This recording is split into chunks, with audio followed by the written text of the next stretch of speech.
Welcome to the old Jewish cemetery on the Hoe. As we walk through here, we'll discuss the history and explain how this has evolved over the years. In the corner over there, you'll see a house which is on New Street. A Jewish family used to live there in the 1700s, the Scherenbecks. And it was in their back garden that the first Jewish person was buried. The garden was much, much lower then, and it's only this small section over here. So the oldest graves that you'll find here are well below the height of the cemetery today. Later on, the cemetery was expanded on the wall behind us over there. We can see the height here if we overlook here. It's a huge height difference, isn't it? Yes. We're 20, maybe 25 feet, maybe more above where we used to be. So what's happened is the level has gone up and up and up. And that's because as the cemetery filled in and become full of burials, they filled it up and buried more people on top. And then again the same thing. And this is why when you look around some of the headstones here, you'll find they're back to back. There's an example of one just here. You'll find that there's somebody underneath there with another stone on top. So you've got a double burial. When the cemetery expands, it moves out that way, and then later on, underneath the top up there where you see all the foliage, there is also another section up there. We're just passing Jacob Nathan.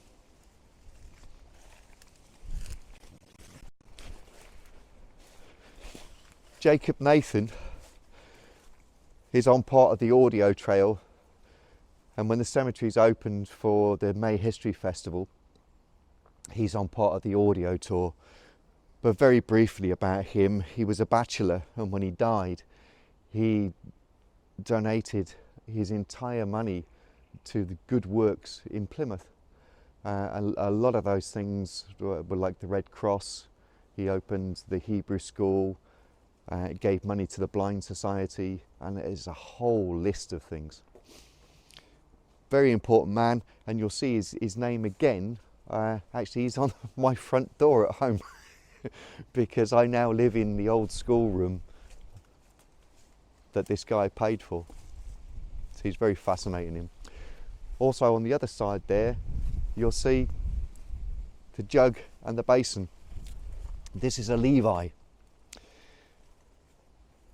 The Levites were traditionally scribes. They are the scroll writers. And over on the other side in a minute we will see Mr. Cohen. Now, I like Mr. Cohen. He was the guy that got me interested in doing some research in the cemetery.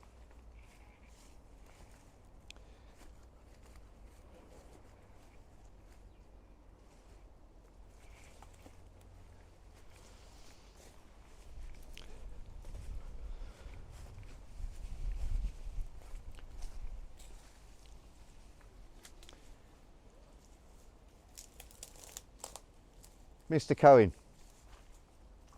and you'll notice the hands. One of their traditional Jewish blessings is have a long life and be prosperous, which eventually ends up in Star Trek as live long and prosper. That's Mr. Spock, isn't it? It is Mr. Spock.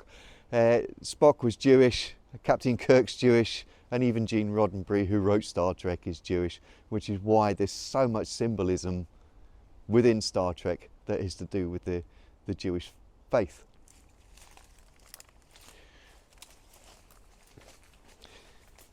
As the cemetery expands,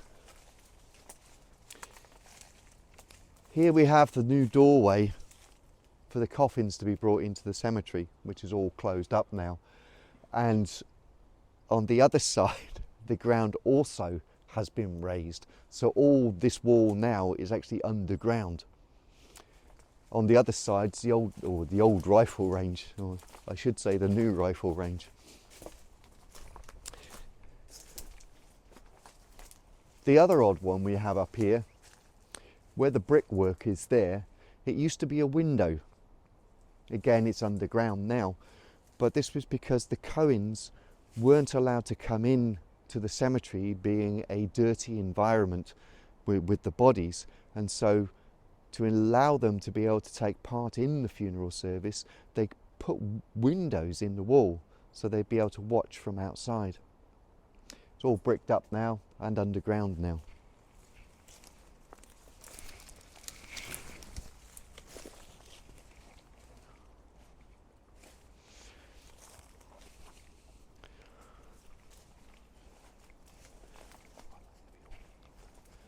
The structure that we have here is the ohel,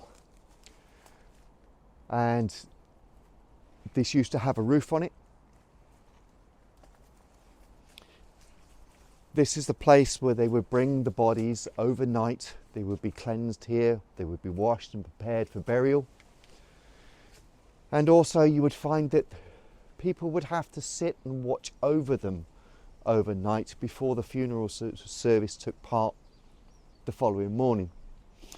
It was the greatest honour that you could bestow on a person by sitting here and guarding the body. You know, this is the time period where we're looking at all the grave robbers, and so it was a good deed to do. When the cemetery finally closed in the 1860s, the ground outside had been raised, and so they dismantled the ohel here and built the staircase in behind you and put the door at the top, so family and visitors could still gain access, but you wouldn't have brought coffins in this way.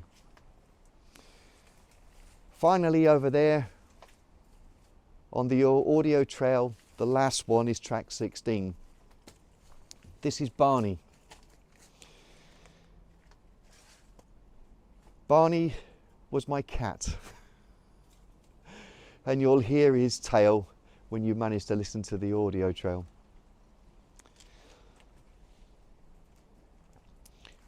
The cemetery will be open now again in May, and for those of you that wish to come up and have a look, I do organise tours from May round to September, and the final time is normally the Jewish Heritage Days in the first couple of weeks of September.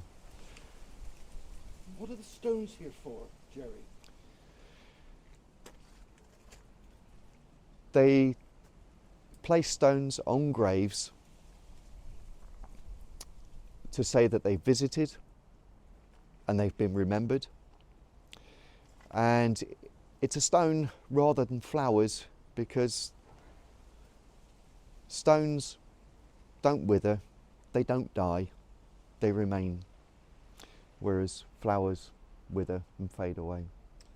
I think you said to me there was something special about the fact the cat was allowed to be interred here. Yes, Barney's the only cat in the whole of England to be buried in a Jewish cemetery. And that sounds ominous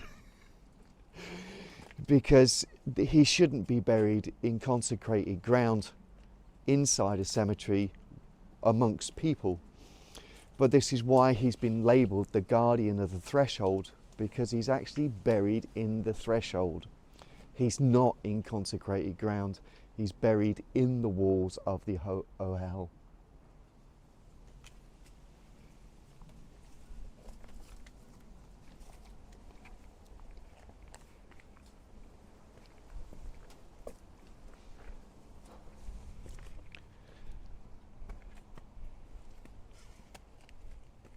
And here we are back in the 21st century. And you can see how far we've actually come up and how The far height difference is so obvious here, Yeah. isn't it? And then remember, down the other end, we've already risen 25 feet from New Street. Amazing. When you enter through here, the height really hits you. You come in like this, and it's underneath you, isn't it? It is. It's all down there. I remember first coming up here, 2007, and when you walked in, you couldn't see that block of flats across the other side. It was just completely under trees. Jerry, fantastic. You're Thank welcome. you very, very much. You're welcome.